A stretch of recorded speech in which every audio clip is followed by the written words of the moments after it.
Entonces, lo que me pareció interesante hacer era ubicarnos un poco en el tiempo, el espacio, vinculado al rol de la salud pública veterinaria en esto y a la historia de las enfermedades transmisibles de los animales al hombre, porque justamente probablemente las primeras enfermedades y las primeras pandemias y grandes cuestiones que asolaron a la humanidad tienen su origen en los animales. Y por eso vemos que los libros sagrados, desde la Biblia, el Talmud, todas hablan de las pestes que afectan a los animales y al hombre. Y de hecho, siempre lo digo en clase, muchas prácticas religiosas hoy día, como por ejemplo la prohibición de comer carne de cerdo en algunas religiones, están vinculadas a zoonosis. No sabían que existía la triquinosis, en esa época no se conocían ni los parásitos, ni las bacterias, nada, pero sí sabían quienes manejaban el conocimiento, que eran sobre todo los religiosos, los sacerdotes, digamos, que después de la ingestión de carne de cerdo, de animales eh, que pasaban a ser animales no aceptables para el consumo, había enfermedad. Y por lo tanto, el único mecanismo de prevención, la cuarentena de entonces, era prohibir comerlo. Y luego han quedado asentadas como prácticas de las religiones. Y la verdad que esto que nos pasa ahora con coronavirus y su impacto en la sociedad, eh, tenemos una historia tan grande de la humanidad vinculado a esto, no a coronavirus, sino a las pestes que han afectado la vida y las personas. La primera gran pandemia que hay en el mundo son las llamadas fiebres antoninas. La fiebre antonina no se sabe muy bien qué fue, se supone que fue una viruela hemorrágica, pero en pleno auge del Imperio Romano, o sea que cuando el Imperio Romano ocupaba toda Europa prácticamente, y el norte de África, o sea, todo alrededor del Mediterráneo era todo el Imperio Romano, en la época de Marco Aurelio, que fue el máximo esplendor de este imperio, una epidemia arrasa con el 10% de la población. Y si uno lee la historia de esas fiebres y de por qué logró tomar a todo el Imperio Romano, justamente es porque el Imperio Romano construyó rutas y entonces la movilidad entre pueblos y ciudades era muy importante, entonces de un lado se iba corriendo al otro. Y digamos lo mismo que el coronavirus, simplemente ahora es más rápido porque se hace en avión, pero fue la primera gran peste que se pudo expandir gracias a las facilidades de movilización de la gente. Y si uno lee las crónicas de la época, fue el comienzo del fin del Imperio Romano. El impacto que tuvo esta fiebre, esta pandemia, en Roma, tuvo un impacto social, económico y cultural muy similar al de hoy día del coronavirus. Debilitó al imperio, arrasó con la economía, quedó muchísima gente en la calle, sin trabajo. Eh, es extraordinariamente parecido a la situación actual. Luego, hay muchas de estas, pero yo seleccioné tres para no aburrir. La peste bubónica. La peste bubónica, transmitida por una pulga de roedores, mató a 50 millones de personas. Empezó en Mongolia y atravesó toda Europa, para un lado, hasta China para el otro, a la India hacia abajo. O sea, fue realmente una pandemia que dejó marcas durante muchísima época, 50 millones de personas. Realmente fue terrible. Y si nos acercamos a la Argentina, porque pareciera que nunca fuimos afectados por estas cosas, uno tiene que acordarse del brote de fiebre amarilla. Hay varios brotes que podríamos hablar, pero el de fiebre amarilla fue muy característico. El tercero, hubo tres brotes seguidos, el último en 1871 fue el más fuerte, y mató casi el 10% de los habitantes de la ciudad de Buenos Aires. Si hoy vemos que algún intendente pintar los cordones y los árboles de blanco, bueno, esa costumbre empezó con el brote de fiebre amarilla, que realmente no sabían muy bien cómo pararla, ¿no? Y está transmitido por un mosquito, la Aedes aegypti, que luego fue, fíjense qué interesante, erradicado de América, y luego fue reintroducido, volvió, y hoy día es el que nos está causando los tremendos brotes de dengue que tenemos, del cual, enfermedad de la que igual no estamos hablando porque quedó tapada eh, por el coronavirus. O sea, que esta historia de pandemias ligadas a enfermedades originadas en los animales es muy larga. Es prácticamente la historia de la humanidad. Así que me permití también meter un par de cuestiones vinculadas a la situación en el mundo. Digamos, ¿es realmente importante la salud pública veterinaria? ¿Qué rol tiene la salud pública veterinaria en esto? Eh, lo más moderno es que en el 2006, a partir de 2 médicos y un veterinario, se crea la iniciativa de Una Salud, que pone en carpeta o pone en el tapete la necesidad de que las enfermedades sean abordadas a través de los saberes y conocimientos de todas las organizaciones y de todas las profesiones. Hasta entonces había una fuerte tendencia a que haya enfermedades de los humanos, enfermedades de los animales, generalmente ligadas a la producción, pero lo que el mundo ha entendido es que casi todas estas enfermedades, atenderlas y solucionarlas, requieren de la asistencia de los servicios de salud pública, de los servicios de salud pública veterinaria. Por eso, hoy día, la Organización Mundial de la Salud, FAO, que es la Oficina Mundial de la Alimentación, y la Oficina Internacional de Episodias, promueven y trabajan conjuntamente en el abordaje de la salud en una forma integrada. Y eso es una de las cosas que tenemos que entender de la importancia de hacerlo en este brote de coronavirus también, porque no alcanzan los saberes. Uno puede ser un gran infectólogo, pero no conocer de enfermedades poblacionales.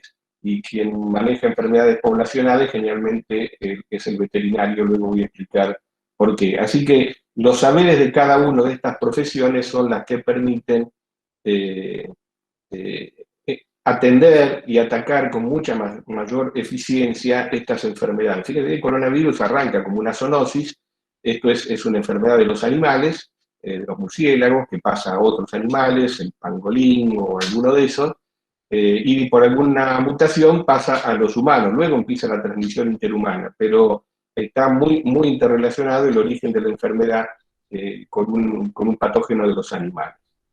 Si nos venimos a América, el otro día Mirta Roses, ex directora de la Organización Panamericana de la Salud, justamente una argentina que estuvo creo que más de 10 años a cargo de esta oficina internacional, que es la más vieja del mundo. La Organización Panamericana es más vieja que la Organización Mundial de la Salud.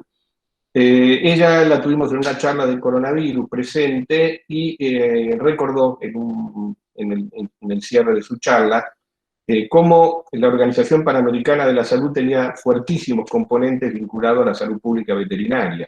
Te lo digo porque a veces mucha gente dice, ¿qué tiene que ver los veterinarios en esto? ¿No?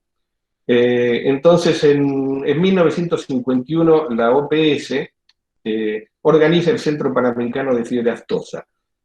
Mirta usó el término "nos colgaron fiebre aftosa", porque uno preguntará por qué Salud Pública se ocupa de la fiebre aftosa, que es una enfermedad de los animales, es una zoonosis. No es una zoonosis realmente. Bueno, y esto tuvo que ver con los terribles costos y pérdidas económicas que generaba la aftosa en América.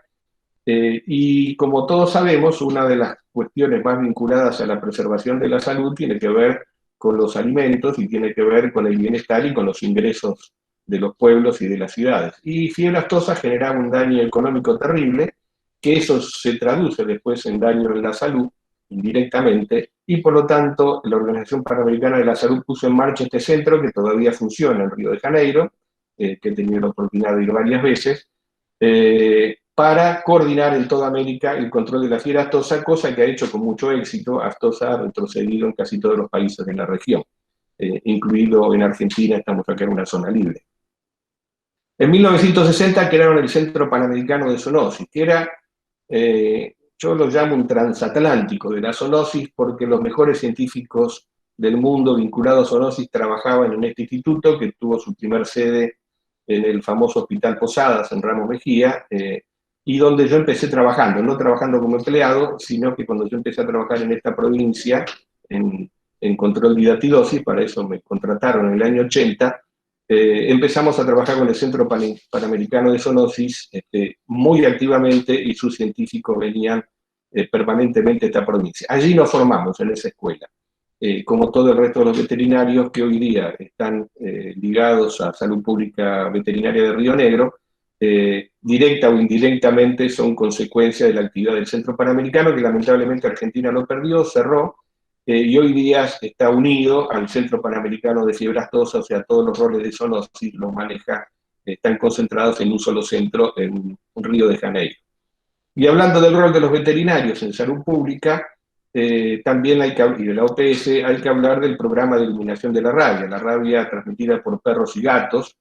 La rabia transmitida por perros y gatos era una enfermedad presente en toda América, con muchísimos casos de muerte por mordedura de perro o de gato, y la Organización Panamericana de la Salud montó un programa de eliminación de la rabia que empezó coordinando el Centro Panamericano de Zoonosis, hoy día está en fiebre aftosa, y si miramos hoy el mapa de América, vemos que solamente quedan casos en Brasil, en Brasil no, perdón, me confundí con COVID, en Bolivia, en Guatemala y en Haití. Son los únicos 3 países de América que gracias al programa de eliminación de la rabia que manejó la salud pública veterinaria de la OPS lograron eliminar, y es uno de los grandes logros de la Organización Panamericana de la Salud, haber eliminado la rabia prácticamente de América. Y ahora se está en la fase de ataque final. Yo les dije recién que una de las grandes virtudes de los veterinarios de salud pública es nuestro entrenamiento, no específicamente en epidemiología, no es que seamos buenos en epidemiología porque cursamos buenas materias de epidemiología, sino que lo que los beneficia es que uno desde que empieza en la universidad no mira la enfermedad en lo individual, sobre todo en las clínicas de animales grandes, quizás en perros sí, pero en las clínicas de animales grandes uno no ve una vaca caída, una vaca muerta, una oveja con una enfermedad, sino que antes de revisarla, uno lo primero que mira es el contexto, el campo, las plantas tóxicas, el agua de bebida, la sal, cuántos animales son, si son pocos, si son muchos, y automáticamente vamos a ver lo colectivo, la manada, que ahora se puso también de moda con el concepto de inmunidad de rebaño, digamos que es un término totalmente veterinario. O sea, que eso nos da una ventaja sobre los médicos que tienen una formación absolutamente individual, individual en el sentido de ver a la persona o a una víscera de esa persona, y entonces le cuesta mucho más la observación en términos de lo que ocurre en el entorno. Y las epidemias se manejan en el entorno y no lo individual.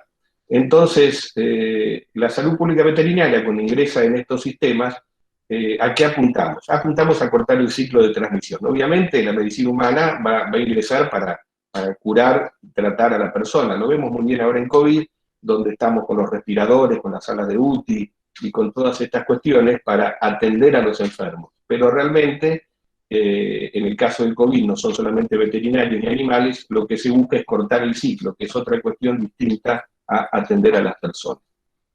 Y entonces hemos pasado de lo mundial a las Américas, y yo quería hacer alguna mención ahora a Río Negro, porque no es casual que en Río Negro el Servicio de Salud Pública Veterinaria sea uno de los servicios más fuertes de la Argentina en términos de sus logros, en términos del número de veterinarios que tiene, de laboratorios que tiene y del prestigio que tiene.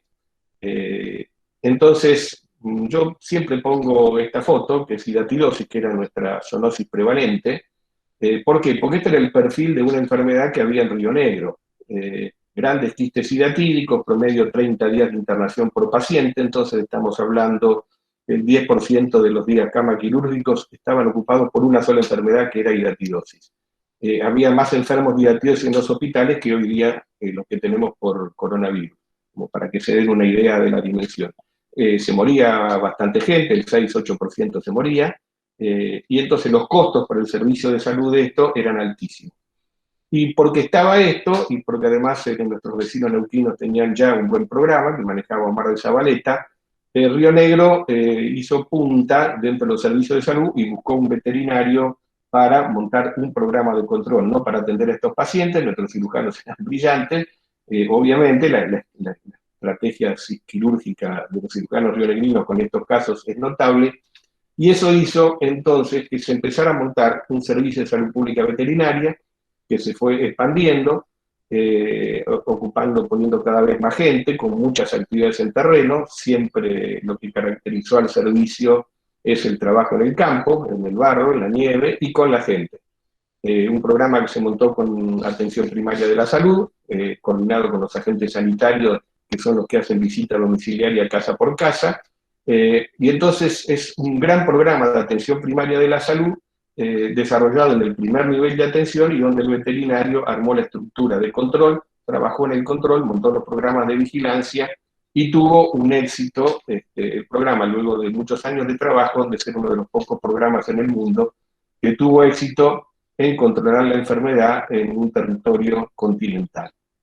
Antes era la desparasitación de perros y el bromidato de arecolina como vigilancia, en los últimos años la introducción de la vacuna, el único lugar en el mundo donde se estaba aplicando, o sea, siempre haciendo punta con las últimas tecnologías disponibles para mejorar la estrategia del control. Y pongo esto de los humanos porque, como vieron, en el 2006 empezó a hablar de una salud, la asociación entre medicina humana y medicina veterinaria, y la verdad que Salud Pública de Río Negro podría decir claramente que lo inventamos nosotros, porque ya en el año 78 la actividad de los veterinarios en terreno era codo a codo en ese momento con los cirujanos allá en el campo con nosotros, y discutíamos de epidemiología, siempre estuvo absolutamente integrado en los sistemas de vigilancia, y luego cuando empezamos a trabajar con ecografía, ya en el año 96-97, ecografía masiva, son los médicos generalistas y algunos cirujanos también, que manejan las campañas de vigilancia y de búsqueda activa en las personas. Pero, dicen el veterinario que tiene que ver. Bueno, el soporte estratégico para armar estas campañas y estos screening, estos estudios, lo hacen los veterinarios. Seguro hay un veterinario atrás con la planilla de datos, o estuvo en la organización para citar a los chicos, hablar con el director del hospital. O sea, siempre trabajamos en forma integrada entre médicos y veterinarios en Río Negro, y de hecho somos amigos. Y para terminar, creo que ya estoy en tiempo, y no aburrirlos, quería hacer mención a otra actividad que fortaleció a los equipos de salud pública veterinaria en Río Negro, y que fueron los brotes de hantavirus. Hantavirus es lo más parecido que uno puede plantearse en relación a COVID, a coronavirus, en el sentido de que es una enfermedad respiratoria, en el sentido de que puede ser, de hecho, la mortalidad por hantavirus es muy superior a la de COVID, se muere la mitad de las personas. Obviamente no tiene la capacidad de contagio del coronavirus, que puede cada caso de coronavirus contagiar a 4 o 5 personas. En hantavirus esto no es así, menos aún si es de roedores. Pero para los que vivieron esa época, este es un mapa con la distribución de casos de COVID, y aquí tenemos al Oligorhizomis longicaudatus y a veterinarios trabajando en estudios en roedores en la zona de cordillera de Río Negro. Lo que hay que decir de esto es que si recordamos el brote que tuvimos en el año 97, 96, 97, con 20 y pico de casos, de los cuales la mayor parte murieron. Esto fue un escándalo nacional. Bariloche se quedó sin turismo, Bolsón se quedó sin turismo. Las pérdidas económicas fueron millonarias, además de la pavura colectiva generada por la presencia de esta enfermedad. Yo recuerdo personalmente haber estado horas en radios de Bariloche contestando a la gente que estaba aterrorizada y no quería salir de sus casas. Yo creo que nos hemos olvidado de eso. Hace poco tuvimos una cosa muy similar en el Hoyo, en Chubut, con una situación similar, una multiplicación de casos de gente que se muere. Entonces esto genera un impacto social muy grande. Y allí también estuvo entonces Salud Pública Veterinaria, trabajando codo a codo con el Servicio de Epidemiología del nivel central de salud, y junto con, por supuesto, en esta provincia, con los niveles locales de epidemiología del Hospital de Bariloche y del Bolsón. Así que esto es lo que hizo que la estructura de salud pública veterinaria hoy día en Río Negro sea muy fuerte, muy integrada a la red de epidemiología de la provincia. De hecho, la organización se llama Unidad Regional de Epidemiología y Salud Ambiental, y en la cual prácticamente todos los veterinarios que trabajan en el servicio tienen formación en epidemiología ganada en el Instituto Nacional de Epidemiología de Mar del Plata. Y hoy día incorporamos residentes de posgrado cuya formación incluye estudiar epidemiología justamente en el mismo Instituto Nacional de Epidemiología. O sea, es un grupo que trabaja muy integrado a estas actividades. Así que con toda esta historia nos agarró el coronavirus. Esta foto ya es vieja, no conseguí una igual, porque es cuando explotaba el coronavirus en China y mostraba el resto de los lados donde estaba explotando. Y vemos ahí chiquitito en Sudamérica, bueno, una foto más actual eliminaría el foco grande de China, que ya no lo tienen, y tendríamos ese dibujo enorme de un coronavirus ubicado en Sudamérica, porque las tasas en Sudamérica son en este momento de las más altas del mundo, a excepción de la Argentina. El resto de lo que ocurre en los países de América es catastrófico, diría yo. Entonces, para terminar, yo quería mostrar esto para hacerlos ingresar y entender un poco el comportamiento, lo que ha pasado en la enfermedad. Nosotros tuvimos una suerte y es de ver cómo venía el tren, lo que hacía el tren en otros lados. Entonces vimos lo que pasó en España, vimos lo que pasó en Italia y el Reino Unido. Acá tenemos los muertos, porque la mejor forma de ver para mí esta enfermedad es contando los muertos y expresado el porcentaje de la población. Porque entonces acá no juegan los asintomáticos, la gripecita, acá contamos muertos y lo relacionamos con la población. Entonces tenemos un dato muy real para evaluar cómo está la enfermedad. Entonces vemos realmente lo que ha sido, porque ahí ya está bajando, la ola ya prácticamente pasó, está aumentando muy poquitito, con tasas por 100.000 de 57, 55 en Italia y en España, Estados Unidos, que todavía está en expansión con 31, Brasil, que está casi con 14, estos son datos al 2 de junio, o sea que esto sería todavía un poco mayor porque en esta última semana en Brasil murió mucha gente. Perú está igual, con una enorme cantidad de muertos, y Chile también, todos los que miramos los noticieros, vemos que Chile ha quedado sobrepasado en su capacidad de camas, están ahí al límite y en algunos lados no les alcanzan las camas para colocar a los enfermos graves.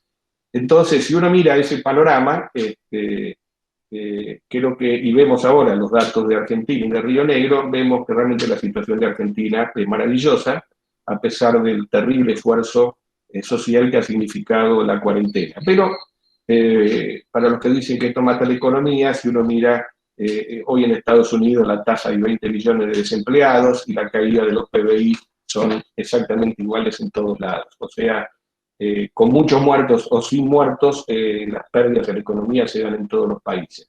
Así que Argentina, hoy día estamos con algunos casos más, pero igual la tasa estará en 1,3, 1,4, no creo que haya subido de ahí.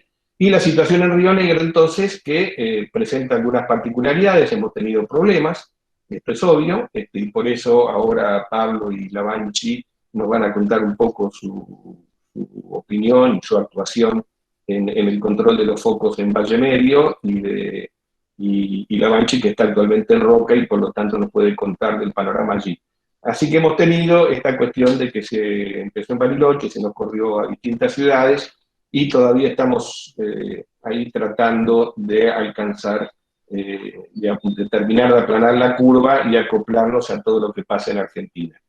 Quiero decir solamente para terminar, vinculado a eso, y es que más allá de que tenemos problemas, yo creo que la solución de los problemas es en primer lugar admitir los problemas.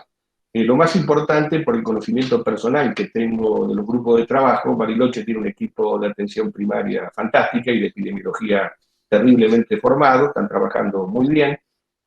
Valle Medio, que estaba totalmente incendiado, Pablo nos va a contar, ha hecho un trabajo por el cual lo felicito, porque no solamente aplanó la curva, sino que llegó a la infección a cero.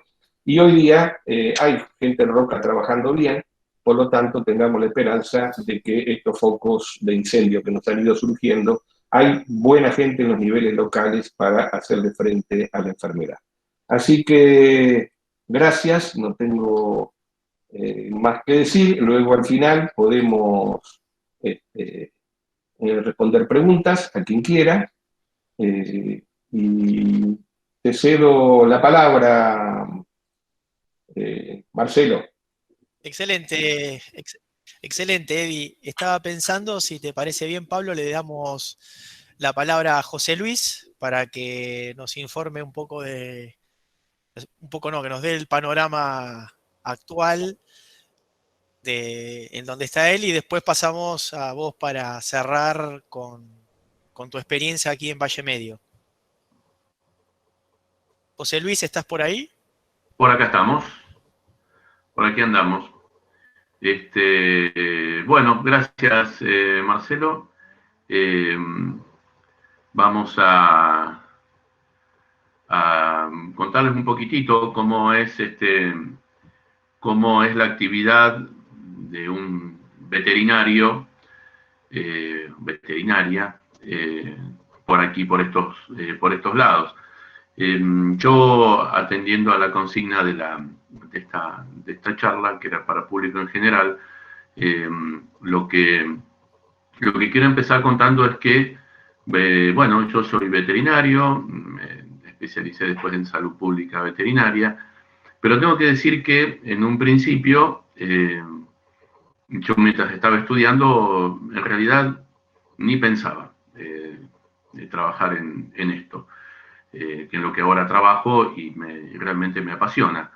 Pero parece ser que el área de salud pública en las carreras de veterinaria siempre tiene que tratar de hacer como un esfuerzo extra para instalarse en las consideraciones del estudiantado, de quien estudia veterinaria, para poder tomarlo como una alternativa de desarrollo profesional y personal. Pero bueno, las vueltas de la vida me llevaron a trabajar en salud pública de Río Negro. En ese entonces, quien acaba de terminar de hablar, Eddie Larriera, el director de salud ambiental, ingresó a trabajar bueno, realmente se me abrió un mundo, eh, hasta entonces desconocido, y la verdad, bueno, fantástico en lo que son las posibilidades laborales y de crecimiento.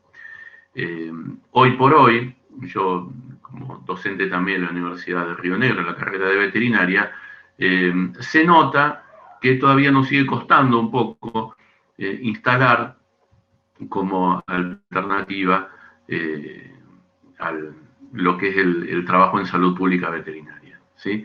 De hecho, de la videoconferencia que tuvimos la vez pasada, hubieron algunos y algunas alumnas que me dijeron que realmente, bueno, ellos no sabían que de todas el abanico de posibilidades que se abría para la profesión veterinaria en el ámbito de la salud pública. Así que bueno, dicho esto, lo que quiero empezar contándoles es, bueno, cómo nos insertamos dentro del trabajo de los equipos de salud, que de eso se trata. Eddie habló al principio que nosotros estamos organizados en URESAS, son unidades regionales de epidemiología y salud ambiental, que en realidad tienen la característica de conformar equipos de trabajo. Eso es algo que está en el ADN del veterinario que trabaja en salud pública, ¿sí? El juntarse. Aquí no somos solitarios, al contrario, buscamos juntarnos, como juntarnos y crear equipos de trabajo. Y sobre todo, descubrimos todos los días, constantemente, la importancia de equipos de trabajo multidisciplinarios. Nosotros, es más, dentro mismo de la URESA hay licenciados en saneamiento ambiental, técnicos en alimentos, administrativos, que realizan una tarea muy importante también, como parte de un equipo de trabajo, gente que trabaja en seguridad e higiene laboral, laboratoristas, y bueno, todo eso conforma un equipo de trabajo en el cual se desarrollan las actividades. Y fuera de las URESAS buscamos también, Eddie ahí mostró el programa de diatidosis, que de alguna manera es el programa que, al menos acá en Río Negro, condensa lo que es el espíritu de atención primaria de la salud y de salud pública veterinaria, porque ahí entran a trabajar cirujanos, médicos generalistas, enfermeros, agentes sanitarios, laboratorios, una diversidad enorme de profesiones, y todas necesarias, todas necesarias. Dicho esto, les cuento que cuando empezó acá a golpearnos la pandemia, nosotros dijimos, bueno, acá nos mirábamos con mis dos compañeras que son veterinarias, bueno, ahora es nuestro momento, ¿no? Digamos, uno está preparando para esto y espera que, bueno, salir al ruedo, ¿no? Al campo de batalla. Y la verdad que iban pasando los días y esto no iba sucediendo. Era como que uno tenía que estar pegando saltos y decir, hola, estamos acá. Y se empezaban a formar equipos de trabajo y Salud Ambiental nosotros todavía no estábamos presentes. Se formaban los comités de emergencia, hasta que un día me llaman para algo que uno dice, bueno, ven, la imagen por ahí que primera que tienen es esta, ¿no? La parte de salud ambiental, saneamiento, lo confunde y demás. Me llamaron para opinar sobre lo acertado o no de rociar con desinfectante las calles. Yo dije, bueno, la verdad que por ahí uno esperaba otra cosa, pero bueno, recojo el guante, vamos, hablamos, di mi opinión, no viene al caso ahora, pero di mi opinión, y ahí me di cuenta en realidad que lo que había que hacer era hacernos visibles. Entonces dije, bueno, y a ver, ¿a dónde ir a buscar nuestro lugar de trabajo? Entonces nos fuimos justamente al lugar donde se trabaja desde lo epidemiológico. Entonces me pongo en contacto con quienes en ese momento y en este momento desarrollando un poco la coordinación de lo que son los seguimientos de casos y controles estrechos. Y la verdad que lo primero que me dijo, dice, uy, pero la verdad, discúlpame de no haberlo tomado en cuenta antes, porque la verdad que desde ya, vénganse con nosotros a trabajar.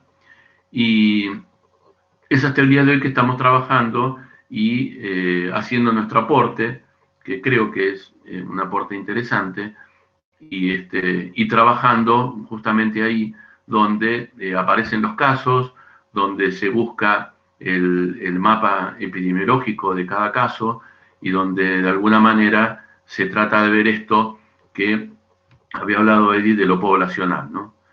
Nosotros tenemos esa visión de mirar los rebaños, las manadas, las poblaciones y de razonarlo desde ahí, ¿no? Tratar de dilucidar, mirando también datos, obviamente, por dónde está viniendo el problema y a dónde atacar, ¿no? Entonces, bueno, hoy por hoy lo que estamos realizando es lo que es el seguimiento de los casos y los estrechos, contactos estrechos, de alguna manera intentando en este momento, que en Roque estamos complicados, intentando bloquear la transmisión viral en esas poblaciones, ¿no? en esos focos que tenemos. Trabajo desde ya que requiere mucho tiempo, requiere estar constantemente porque, bueno, estamos teniendo muchos casos y es todo un trabajo a veces detectivesco, no solamente de razonamiento desde la infectología, desde la epidemiología, sino también realmente detectivesco, y para poder ir bloqueando la transmisión viral. Quiero contarles una anécdota anterior a esto. en un momento, en una ciudad aquí cercana, hubo una situación de algunos casos que se relacionaban con un quirófano de un hospital. Y bueno, ahí alguien dijo, va a ir la URESA a ayudar en la desinfección para que te ayude con la desinfección del lugar. A lo cual yo en realidad dije, digo, realmente no es así como por donde va la resolución del problema. Digo, yo no voy a hacer algo que a todas luces me parecía un mamarracho total. Pero digo, bueno, en realidad aquí viene por ahí estas cuestiones del desconocimiento, ¿no? Entonces digo, no voy a decir, a mí no me corresponde. Recogimos el guante y empezamos a ver cuál puede ser la solución del problema. Y ahí hicimos lo que hacemos siempre. Tratamos de buscar cuáles son las otras disciplinas que pueden ayudar en ese caso.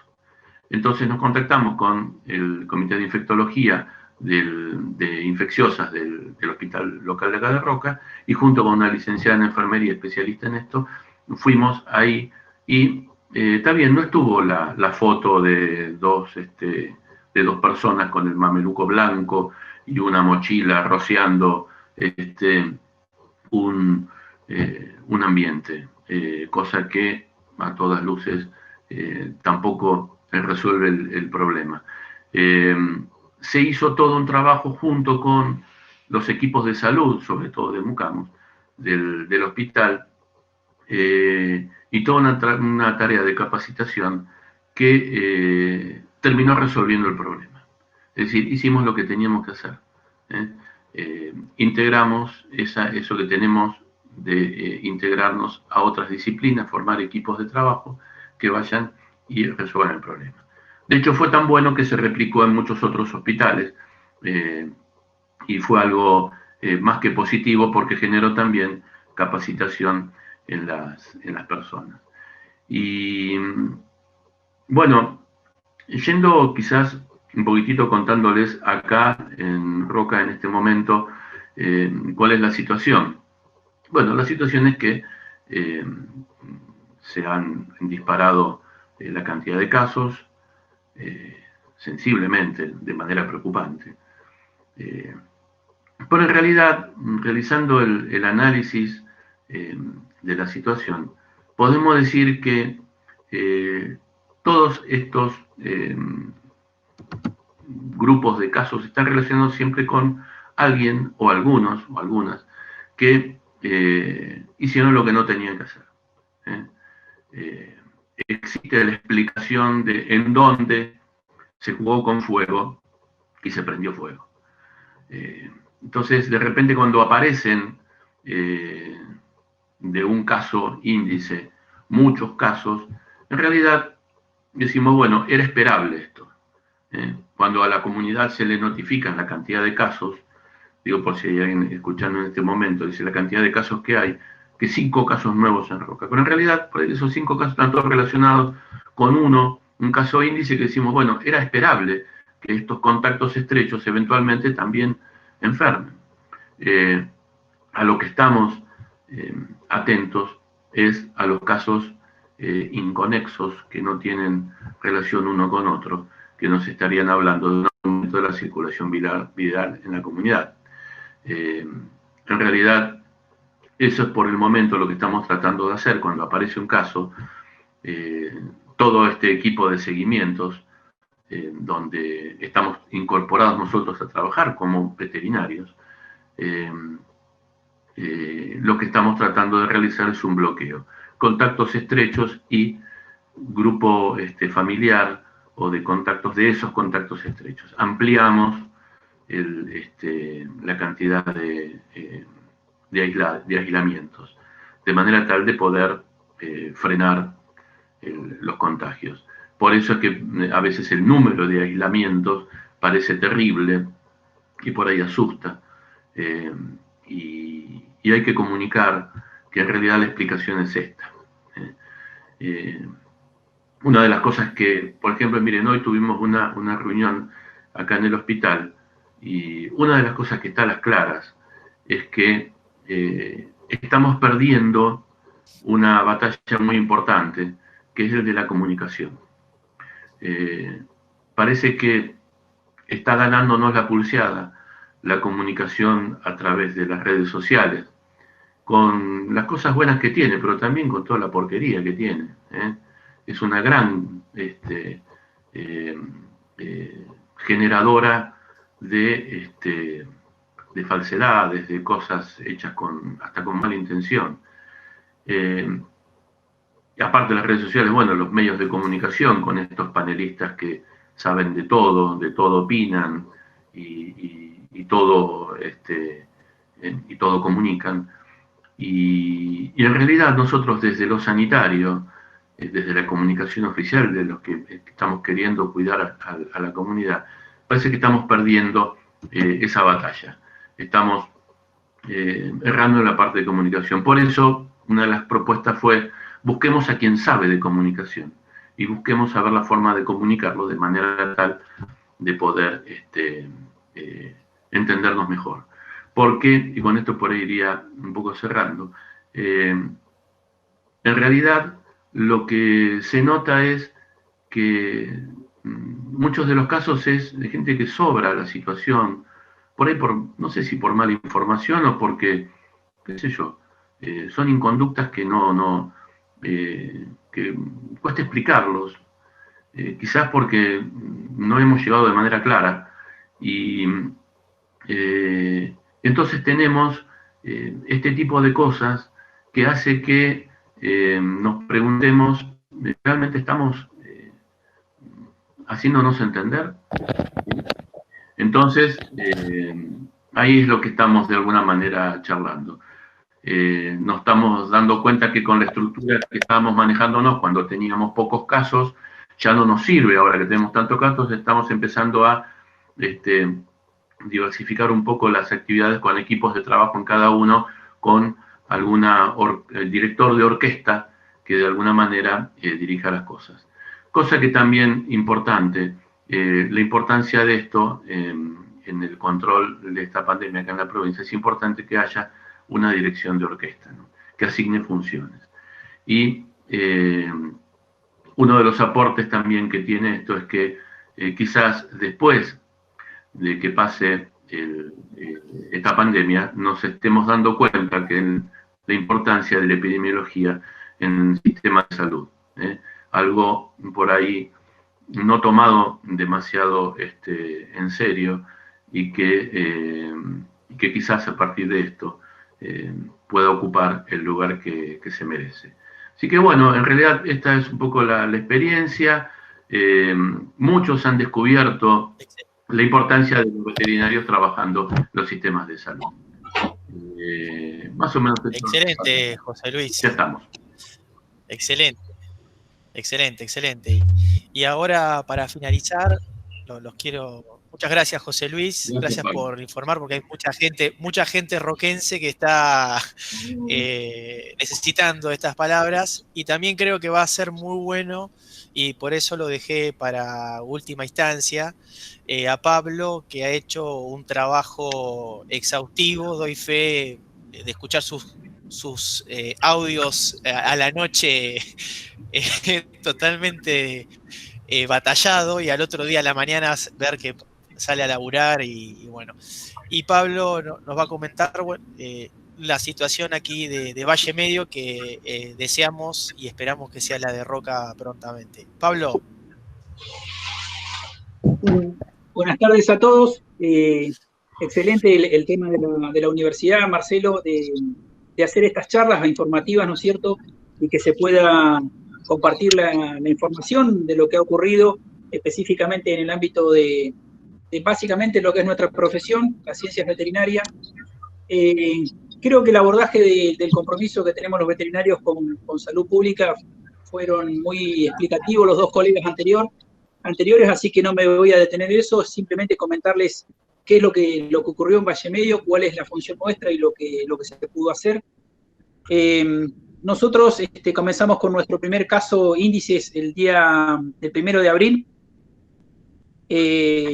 Se nos suma al Comité de Crisis Hospitalario, porque el hospital de cabecera de Cholechuel, que maneja otros 7 hospitales satélites, no tiene un servicio epidemiológico de terreno. Básicamente son personas que a lo largo de los años se sumaron a cargar datos y planillas de acuerdo a lo que corresponde por denuncia de enfermedades obligatorias, pero no con actividad firmemente en terreno como la que tienen los veterinarios y como la que hemos aplicado, como bien manifestaba Edmundo, a lo largo de tantos años de trabajo en el Ministerio de Salud nosotros, en lo que son estudios de brote. Eso a uno le da una ventaja muy grande, ¿no es cierto?, respecto a cómo proceder en el corte de los ciclos de cadenas epidémicas de las enfermedades y específicamente en el caso de COVID. El 1 de abril tuvimos el primer caso, ese fue un caso bastante complicado. Dentro de los estudios de brote hay una cuestión que se llama la característica social del individuo y que se basa específicamente en cuál es el comportamiento y movimiento social de una persona dentro de la comunidad. Las personas que tienen mayor actividad, por supuesto, son, en el estudio de brote, son las personas que más complican, ¿no es cierto?, el corte de cadena epidémica, y básicamente, ¿por qué? Porque tienen mayor contacto con la comunidad, y en ese caso nos tocó un enfermero que lamentablemente falleció, una persona joven de 44 años, que falleció por COVID, y que por su trabajo, ¿no es cierto?, de enfermería en el ámbito privado, recorría todas las localidades vecinas a la localidad de Cholechuel. Ese primer caso del 1 de abril arrojó a los 7 días 6 casos más positivos, y retomando en el tiempo, cuando uno empieza a hacer el estudio de brote, nosotros determinamos que ese caso venía, el protocolo que se aplicó en ese comienzo y la identificación de la persona tenía que ver con una sintomatología muy acotada en los estudios de brotes, y solamente se aplicaba para personas que viajaban al extranjero como caso sospechoso. Nosotros lo que planteamos en ese momento en el comité de crisis, que había que modificar básicamente por lo que el contexto que tiene uno, cuestiones que tienen los veterinarios, como por ejemplo la idiosincrasia del individuo, que no toda la sintomatología de una enfermedad se comporta, ¿no es cierto?, en una persona de la misma manera, y veíamos que ese tipo de protocolo de caso sospechoso era muy acotado a la realidad, y nunca se podía llegar a hacer un corte de un brote epidémico si uno trabajaba muy a rajatabla con respecto a los protocolos. El primer protocolo que se aplicaba de Nación básicamente tenía que ver con que había una asociación de sintomatologías, ¿sí?, asociado a un cuadro febril de 38,5. Por supuesto que muchas de estas personas que tenían contacto estrecho o que tuvieron nexo epidemiológico con este primer caso quedaban afuera. A la semana esto se replicó en 6 casos y después pasamos en el corto tiempo, los 10 días, a 10. Por lo tanto, ahí el comité de crisis nos dio la posibilidad a nosotros de que usáramos la base epidemiológica que tenemos de las ciencias veterinarias y trabajar en un estudio de caso de otra manera. Es decir, hablando en criollos, tomamos la posta por ahí de cómo se podía hacer el estudio en terreno y el corte de la cadena. Eso llevó a que descartáramos algunas cuestiones básicas que estipulaba el protocolo nacional y tomáramos otras cuestiones que tomamos los veterinarios de nexo epidemiológico, y llevó en las primeras 2 semanas a aislar el primer caso positivo, digo, 3 brotes o frentes de ataque. Se llevaron a aislar 160 personas y en el lapso de una semana ya teníamos más de 600 personas aisladas. Esto fue en la localidad de Cholechuel, ¿no es cierto?, donde nosotros tuvimos 48 casos positivos, 8 fallecidos y un total de más de 600 personas aisladas. En su momento también se describió ahí que para la localidad de Cholechuel nosotros teníamos una tasa de letalidad superior al resto del país, ¿sí? Si uno sacaba la tasa de letalidad, estábamos en una tasa que, si la media a niveles internacionales de 3,4, 3,7%, en algunos países varía un poco más, nosotros estábamos en 16,6, casi 17%, que en realidad no era así porque muchos casos sintomáticos aislados, ¿no es cierto?, de estos casos índices, no se hisoparon. Por supuesto, cuando uno hace después, porque le gusta, primero porque somos integrantes junto con el mundo de las cátedras de epidemiología, entonces uno hace un estudio del caso un poco más minucioso, llegamos a que aproximadamente había 350 personas con sintomatología que, si bien no se hisoparon, y uno saca la tasa, por supuesto, ahí de letalidad, da con la media general, con la media del país y con la media internacional. Por lo tanto, lo que en realidad habíamos es, el diagnóstico nuestro, positivos bajo laboratorio fueron 48, pero seguramente por sintomatología y por nexo o contacto estrecho con estos positivos fue mayor, superior, y ahí es donde uno descarta esa tasa de letalidad. A partir de este caso de Cholechuel, las localidades, primeramente de la localidad de La Marque, básicamente porque todavía no se había aplicado un cordón sanitario, una medida restrictiva en toda la región. Se hizo de forma individual en distintas localidades, como hizo la localidad de Pomona, que hizo un blindaje total hacia la localidad, o la hizo Darwin. El resto de las localidades mantuvieron todavía una circulación entre localidades que permitió, por supuesto, que este virus se diseminara en el resto de las localidades, y entonces ya afectó a la localidad de La Marque, a la localidad de Luis Beltrán, a la localidad de Chimpay, y un caso que tuvimos en Belisle, lo cual en el transcurso de aproximadamente 44 días nosotros teníamos un total de más de 100 casos positivos en toda la región. Esto llevó a que, por supuesto, se nos complicara un poco más el panorama. Nosotros en la Unidad Regional de Epidemiología y Salud Ambiental somos 4 personas, y por otro lado el sistema de APS, si bien en otros lados de la provincia está muy fuerte, todavía tiene una gran cantidad de agentes sanitarios que pueden uno utilizar para trabajar en terreno. La realidad de Valle Medio es otra.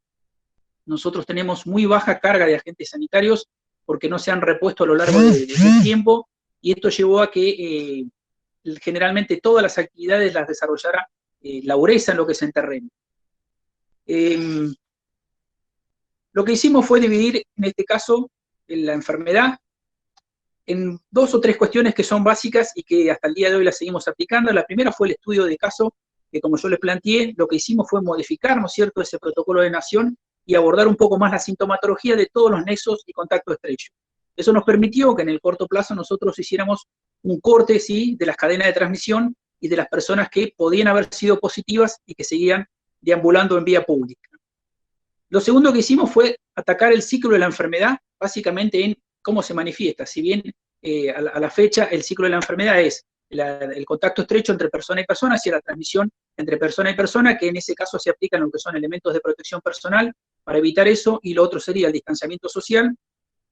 Lo que hicimos fue, primero, la creación de un protocolo, ¿sí?, de acceso a los hospitales. No había todavía, puedo decir que incluso a nivel de la provincia entera fuimos los primeros en aplicar un protocolo de ingresos al hospital hospitalario, ¿no es cierto?, selección de un área crítica y un proceso de desinfección en los ingresos de los hospitales, lo cual arrojó, por supuesto, que en toda la región de Valle Medio una baja cantidad de personal de salud positivo a COVID, casi menor al 2%, muy bajo, lo cual fue un logro de esta URESA también. Lo que sí hicieron fueron activar esos protocolos de desinfección a los ingresos de los hospitales y capacitar a todo el personal hospitalario de la segunda zona sanitaria, es decir, completo. Después que terminamos con esa etapa, y mientras tanto se seguía con los estudios de brotes, abordamos un poco más el tema. Nos quedaba pendiente capacitar a todo el otro personal, que en aquella entonces se estipulaba de riesgo, ¿sí? Las categorizaciones de riesgo que iban de 1 a 3, solamente estaba estipulado personal de salud, y por la circulación viral lo que agregamos fue a policía, así que lo que hicimos ahí es replicar también todas las capacitaciones y actividad en terreno en policía, y seguíamos aumentando nuestra cantidad de casos. Por lo tanto, hasta ahí la actividad no había logrado contener la enfermedad. Entonces, lo que hicimos fue mucha actividad en terreno. Ahí tuvimos un caso muy similar a lo que ocurrió en la localidad de General Roca esta semana. Empezamos a separar las localidades de acuerdo a la cantidad de casos por localidad, por mapeo, ¿no es cierto?, satelital.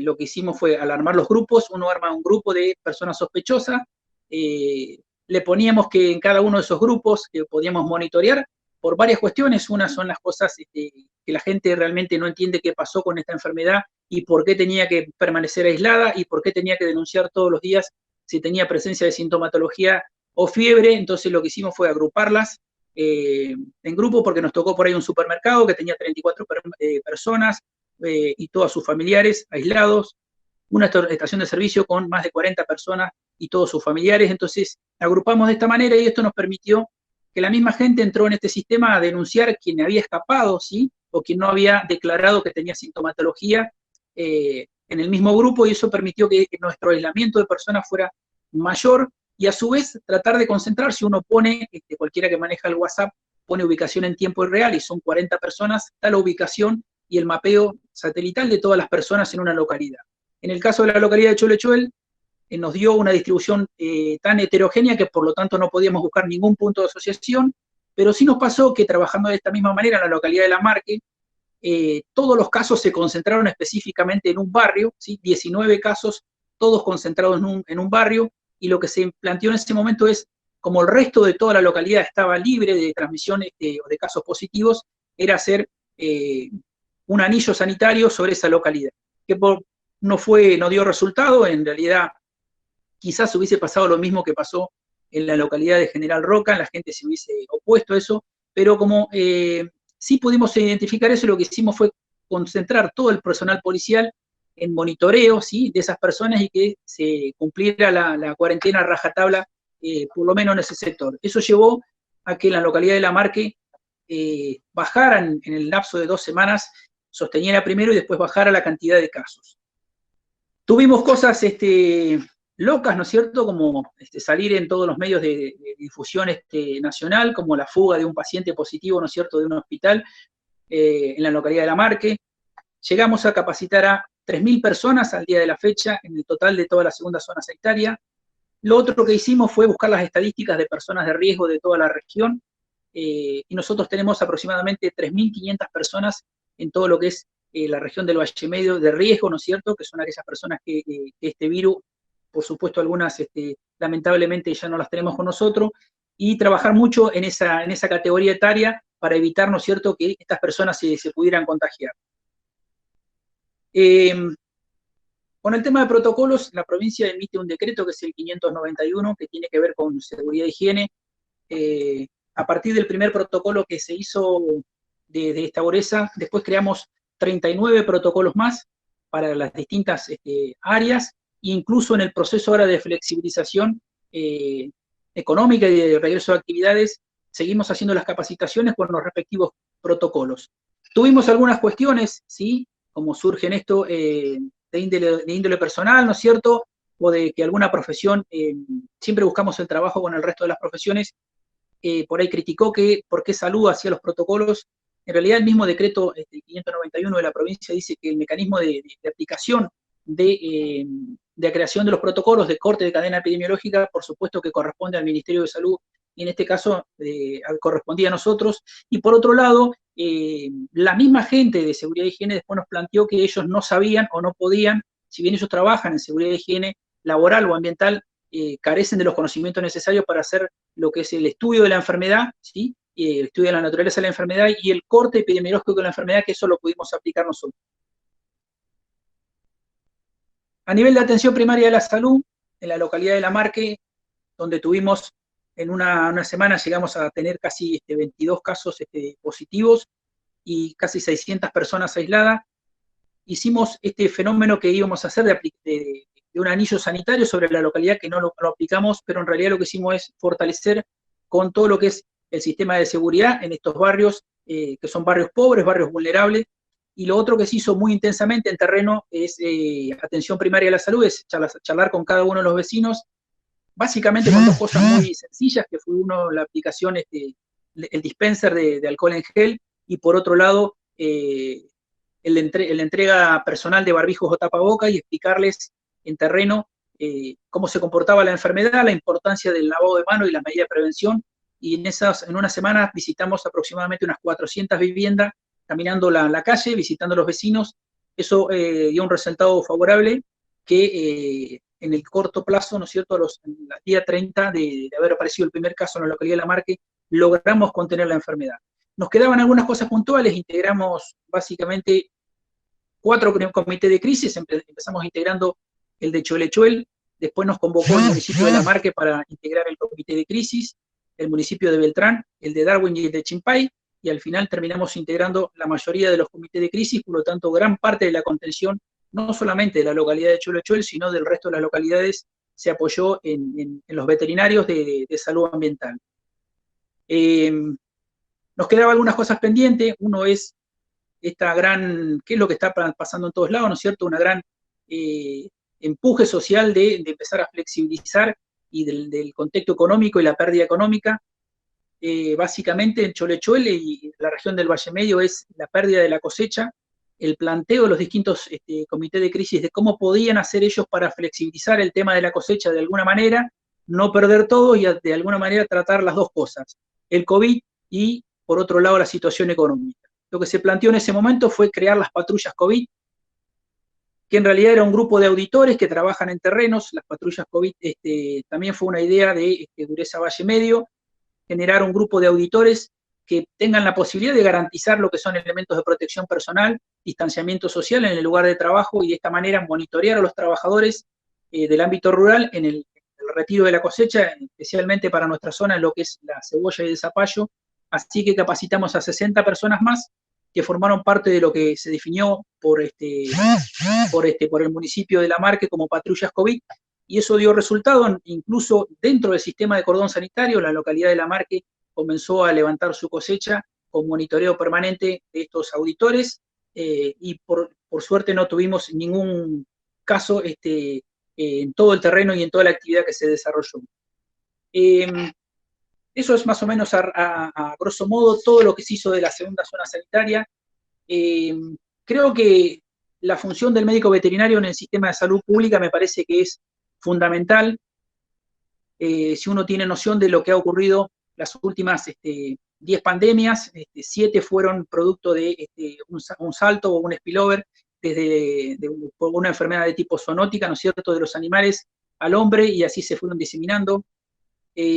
Creo que la función nuestra es muy importante y que se va a ir aumentando por dos cuestiones. El sistema de salud a nivel global, no solamente a nivel del país, a nivel global, tiene una capacidad muy limitada, ¿no es cierto? Y está comprobado en cada vez que se desata un tipo de estas enfermedades donde puede afectar a una gran cantidad en corto tiempo de la población, el sistema se va a saturar. Y lo otro que tiene Río Negro es que tiene una gran ventaja, y eso coincido con lo que dijo el doctor Edmundo Larrión en el comienzo, un equipo de veterinarios que ha trabajado durante muchos años en lo que es salud pública, muchos años trabajando en terreno, y eso le ha permitido, no solamente en la región de Valle Medio, en donde, como decía, no hay un epidemiólogo, pero sí tenemos una formación que es fundamental a la hora de trabajar e interceder en las enfermedades. Ese sería más o menos el resumen, Marcelo y el resto de la gente que está escuchando, de lo que se hizo en Valle Medio, y por supuesto abierto a las preguntas de lo que quieran el resto de las personas. Pablo, realmente, si eso fue un resumen, yo creo que es impresionante todo lo que has metido, y yo no quiero tener la tiranía de hacer la primera pregunta, pero ya que puedo, la voy a hacer. Y me surgía preguntarte cómo es un día de un veterinario en salud pública durante la pandemia. Te lo pregunto a vos, ¿cómo arranca el día y cuándo termina? Bueno, nosotros hoy por suerte es mucho más relajados. Lo que le espera José Luis, digamos. Exactamente, por ahí lo que le espera José Luis. Hubo días que nosotros teníamos de las 7 de la mañana hasta las 12 de la noche, que terminábamos la ronda de regresar de toda la... O sea, nosotros tenemos, para por ahí la gente que no conoce la región de Valle Medio, en aproximadamente 100 kilómetros tenemos 7 localidades, así que nuestro recorrido comenzaba en Chimpay, quizás, y terminaba en la localidad de La Marque a las 22 horas, 23 horas, que terminaba una reunión de comité de crisis de cómo se procedía al otro día. ¿Cómo es un día? Yo creo que primero se depositó muchísima confianza, ¿no es cierto?, en nosotros. Creo que tiene que ver, por ahí algo José Luis planteaba de que falta que nos incorporen como profesionales en los sistemas de salud. Yo coincido totalmente. Y también tenemos un mérito que no es menor. Tenemos una universidad que nos respalda. Tenemos por detrás un Ministerio de Salud que a lo largo de tantos años, y fue un mérito del doctor Edmundo Larrión, formó profesionales que están capacitados, y estamos aptos no solamente para luchar contra las enfermedades, sino para visualizar por ahí el contexto social, y que fue lo que nos permitió que sumáramos y que aportáramos tanto a una zona. Fue muy difícil, había días que uno terminaba sumamente cansado y al otro día había que empezar de nuevo, ¿no? Bueno, Pablo, sí, se nota y además hay un componente individual muy, muy grande, como dijo Eddie, que lo recalcó el gran trabajo que hiciste. Había quedado una pregunta dando vuelta, que Eddie la respondió, pero vamos a, por si no la leyeron, la famosa vacuna, si hay una futura vacuna contra la propagación del COVID, ¿se puede afirmar que esa vacuna, Eddie, bajaría la curva de infectados? En este momento hay una enorme cantidad de grupos en todo el mundo en una carrera a ver quién tiene la vacuna. Porque creo que todo el mundo visualiza, o los laboratorios sobre todo, un negocio. No nos olvidemos que la industria que más dinero mueve en el mundo no es la armamentística, sino la de los laboratorios. Así que ahí tenemos una guerra por eso. Pero si uno lo piensa bien, no es solamente que un grupo de investigación desarrolle una vacuna, sino después hay que colocar millones de dosis, fabricar millones y millones y millones de dosis para su uso en el mundo, y hay que fabricarla, hay que tener los frascos, hay que tener las plantas industriales, hay que...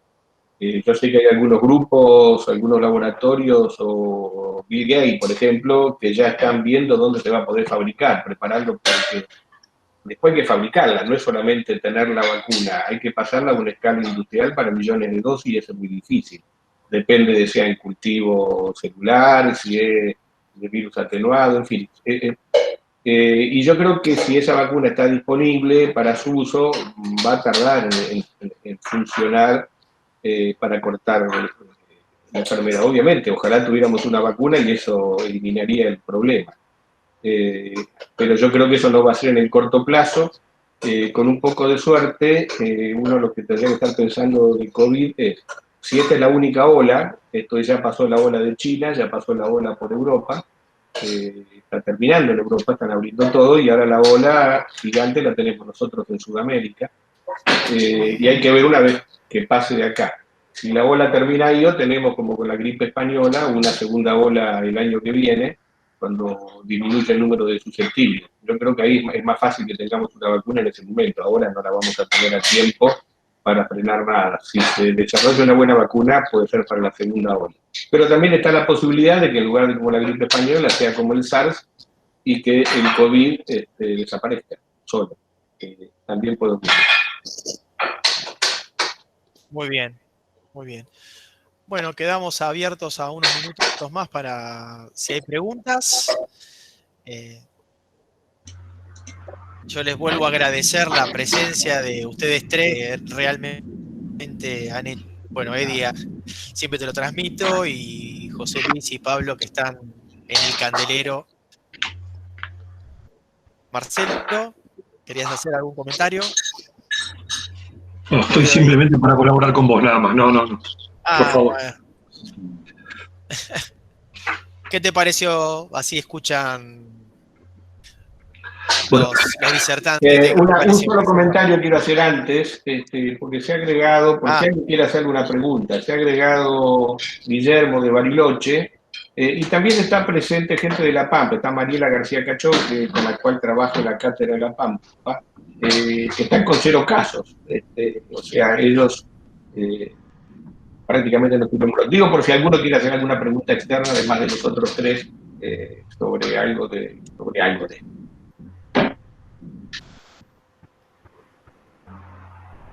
Yo, Marcelo, si me permitís una cosita, cuando decías es lo que le espera a José Luis, en realidad por ahí es interesante, decir, pues sí que por ahí hay gente acá de Roca y no es lo mismo también, que en realidad ya estamos totalmente enloquecidos. Ayer el domingo y a la tarde, casi a la noche, estaba hablando con contactos estrechos. Es todo el tiempo.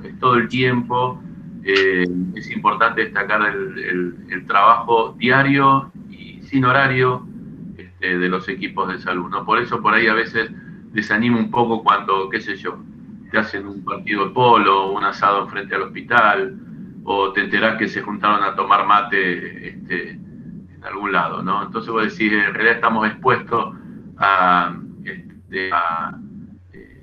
mucho a a esta cosa personal, ¿no? Depende mucho de actitudes personales también. Mucho trabajo, porque de repente una cosa te puede hacer retroceder como en la oca, ¿no? 5 casilleros. Pero sí, ahí estamos. Así que la experiencia de Pablo, de todo el equipo de Valle Medio, nos sirve y la miramos. Bueno, gracias, José Luis.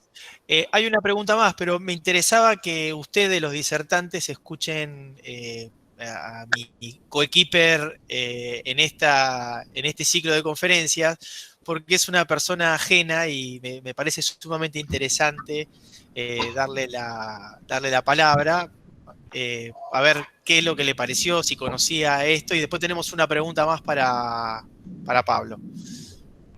Marcelo.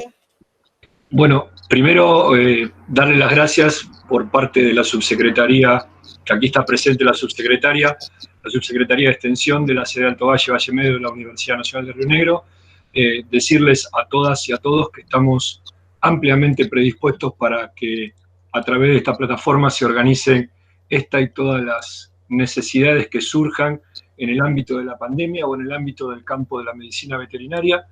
Es muy enriquecedor. Te dije que tenía un Meet, lo pospuse porque me quedé enganchado toda la hora con las charlas que han tenido los disertantes. Les agradezco que el idioma haya sido entendible por y para los que no somos ni médicos ni médicos veterinarios. Así que nada, no sé si la señora subsecretaria quiere decir algo, pero por parte nuestra, agradecerles nada más. Sí, como dice Marcelo, la verdad yo también tenía otra actividad y me sorprendió porque había escuchado la charla anterior, la gran sorpresa eran estas personalidades reconocidas y bueno, a mí me parece fundamental esta cuestión del ver la salud de un modo integrador y eso es algo que la verdad que he aprendido bastante en este sentido. Pero también me pareció llamativa la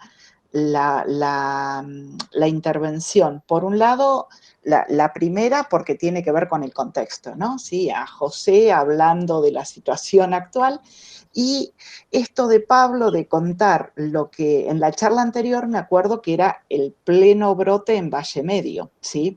Entonces, nada, la vigilancia epidemiológica, el rol de ustedes en tanto veterinarios, la verdad que eso me parece sumamente esperanzador en un punto porque, como dice José Luis, y nada, ha habido situaciones acá que a uno lo sacan un poquito de contexto, digamos, ¿no?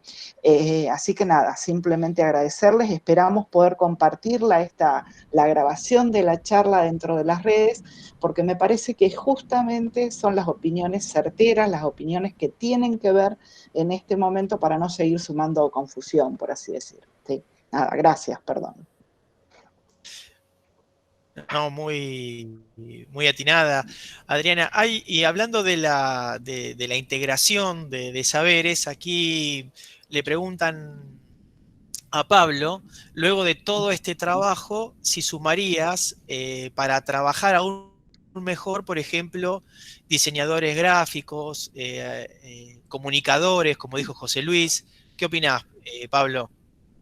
Sí, no me cabe la menor duda, la estaba leyendo justo. Yo creo que la actividad que nosotros desarrollamos en terreno, si hubiésemos tenido la posibilidad de obtener de un comunicador social o gráfico, un spot, ¿no es cierto?, para entregar en ese momento, creo que siempre fortalecen las actividades de atención primaria de la salud, y me parece que la salud, como lo hemos dicho muchas veces, es una interacción de todas las fuerzas dentro del sistema. Creo que, así como hacemos en los proyectos de investigación, donde uno suma todas las posibles ramas, no solamente de salud pública, sino de otra, de medicina, y busca un poco más, busca un antropólogo, un sociólogo. Creo que el contexto de la salud tiene que ver.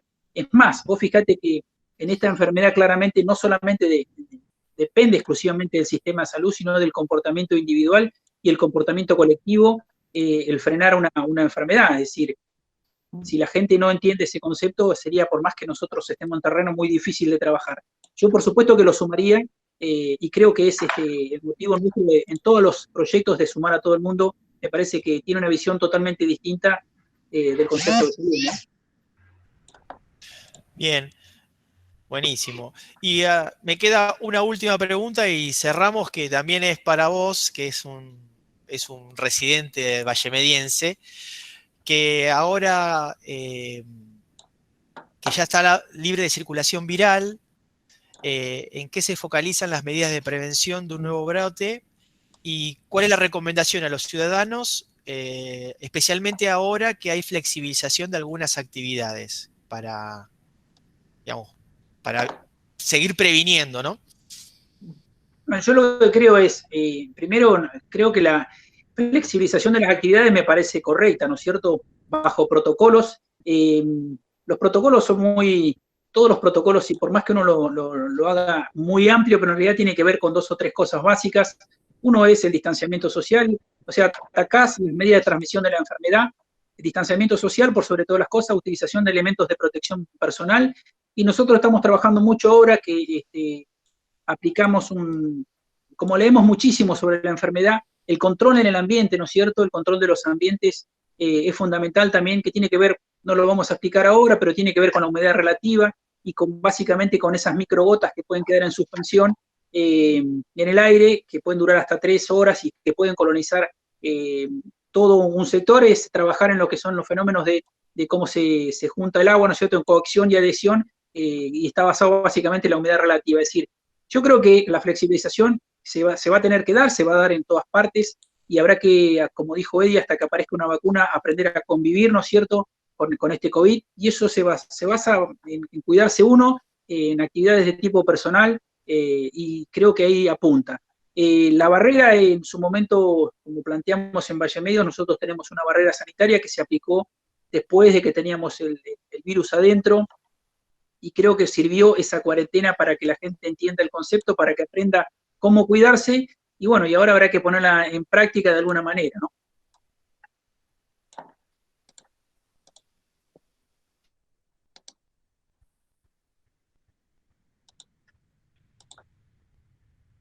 Marcelo. Siempre Sí, no. seguiremos charlando por Una, por otros una, medios. una sola cosita chiquitita para la gente.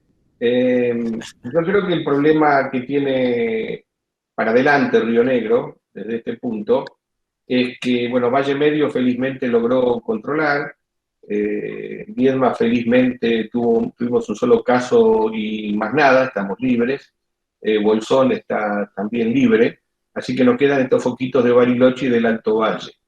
Yo creo que nuestro riesgo mayor hoy, justamente por los tontillos que siempre están dando vuelta, es la ruta. Todos tenemos lugares con transmisión y lugares sin transmisión. Otras provincias, como lo han resuelto, cerrando su provincia al tránsito externo. Entonces, con eso han logrado mantener el fuerte a salvo. En el caso de Río Negro no podemos mantener el fuerte a salvo porque no podemos bloquear la ruta que va de Rocachuele, ni bloquear la ruta que viene de Bahía acá a Viedma, porque Bahía también tiene casas.